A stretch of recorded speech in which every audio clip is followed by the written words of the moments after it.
welcome back. So in this video, we're going to talk about the eraser tool. So the eraser tool is pretty straightforward. It's going to allow you to erase. So if I go here and I click on this and I grab the eraser tool, I can go here and go like that, and it doesn't work. I don't know why. It does work. I deleted the wrong thing. Okay, now if I go back, if I click here, what happened is when I used the eraser tool, it actually went in here and erased. It's not going to erase text.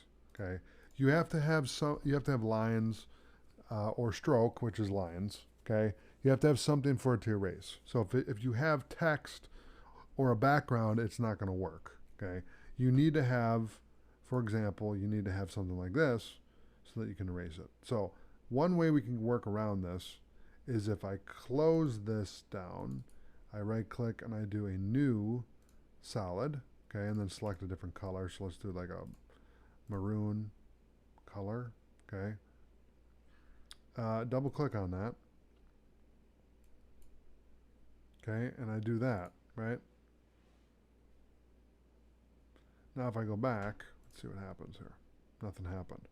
Okay, but if I go here and I grab the brush,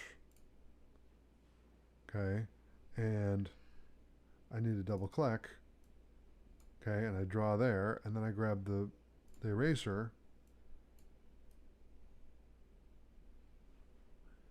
it erases everything. It erases the paintbrush, and it also erases the canvas, everything. Okay, so you see how it works. And again, I'm just giving you different perspectives, but when you double click on it and I do this, what it does is it's erasing the canvas and also that gold paintbrush. Okay, so when I go back, it's basically bleeding through to the other image, which is this. Okay, and then I can select this and I can move it around, and now I can make kind of a cool effect for LearnTech if I really wanted to. You know, we can have something like that, which, you know, makes it kind of cool looking, right? That wasn't really my intention, but it just kind of fell in my lap. So that's how you use the eraser tool, all right? So thanks for watching, and I'll see you in the next video.